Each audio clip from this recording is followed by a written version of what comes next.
നമ്മുടെ ലിസണിങ്ങിന് ഒരു wave length ഉണ്ട്.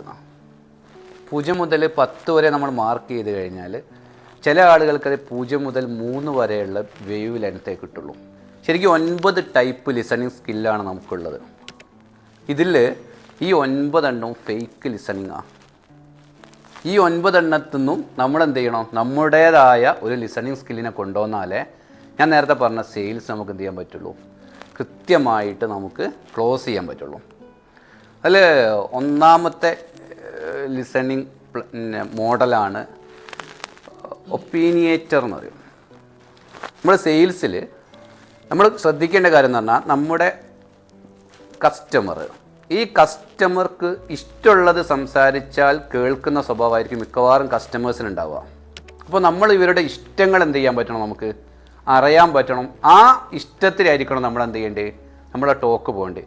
അദ്ദേഹത്തിന് ഇഷ്ടമല്ലാത്തൊരു കാര്യത്തിൽ, അതായത് ഈ കമ്മ്യൂണിറ്റിയിൽ മുഴുവൻ ആളുകൾക്ക് ഈ 9 സ്വഭാവം ഉണ്ടാവും. 9 സ്വഭാവത്തിൻ്റെ ഡിഫറെൻറ്റ് ഞാൻ നേരത്തെ പറഞ്ഞ വേവ് ലെങ്ത് ആയിരിക്കും ഓരോരുത്തർക്കും ഉണ്ടാവുക.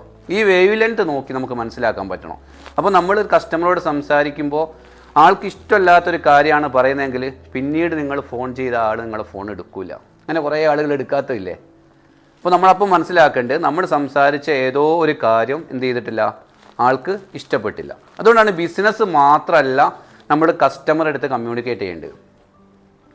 ബിസിനസ്സിന് വേണ്ടി മാത്രം അവരത് എന്ത് ചെയ്യരുത്, നമ്മുടെ കസ്റ്റമറെ വിളിക്കുന്നത്. നമ്മൾ നിരന്തരം ടച്ച് ചെയ്തുകൊണ്ടിരിക്കും നമുക്ക് മനസ്സിലാവും. ഇപ്പോൾ നിങ്ങൾക്ക് തന്നെ നിങ്ങളുടെ കൂട്ടത്തിലുള്ള ആളുകൾക്ക് അറിയാലോ, അവരുദ്ദേശിക്കുന്ന ഒരു കാര്യത്തിനെ സംസാരിച്ചാൽ മാത്രം കേൾക്കുന്ന കുറേ ആളുകൾ നമ്മുടെ കൂട്ടത്തിലില്ലേ. അവർക്ക് ഇഷ്ടമില്ലാത്ത പറയുമ്പോൾ ഒഴിഞ്ഞു പോകുന്ന ആൾക്കാരില്ലേ. അതേപോലെ ആയിരിക്കും ആരും ഉണ്ടാവുക, കസ്റ്റമർ ഉണ്ടാവുക. ഇപ്പോൾ നമ്മൾ പിന്നെ വീട്ടിലാണെങ്കിൽ കല്യാണം കഴിച്ച ആൾക്കാർക്ക് അറിയാം, ഞാൻ പറയാൻ പോകുന്ന 9 സ്വഭാവം നമ്മുടെ ഭാര്യമാർക്ക് ഉണ്ടാവും. അപ്പോൾ നമ്മൾ ആ വേവ് ലെങ്ത്തിൽ കറക്റ്റായിട്ട് പോയാൽ മാത്രമായിരിക്കും കുടുംബബന്ധം ഉണ്ടാവുക, നേരെ കൊണ്ടുപോകാൻ പറ്റുന്നുണ്ടാവുക. അല്ലെങ്കിൽ അതെന്ത് ചെയ്യും, ഉടഞ്ഞു പോകും. അപ്പോൾ നമ്മൾ നല്ല ലിസണിങ് സ്കില്ലുള്ള ആളാവണമെങ്കിൽ ഈ 9 കാര്യവും നമുക്കൊക്കെ ഉള്ളതാണ്, നമ്മുടെ കസ്റ്റമേഴ്സിനുണ്ട് എന്നുള്ളൊരു ബോധ്യം എന്ത് ചെയ്താൽ മതി, നമുക്ക് വന്നാൽ മതി. അപ്പോൾ നമ്മൾ അതിനനുസരിച്ചായിരിക്കും എന്ത് ചെയ്യുന്നുണ്ടാവുക, കസ്റ്റമറുമായിട്ട് കമ്മ്യൂണിക്കേറ്റ് ചെയ്യുന്നുണ്ടാവുക.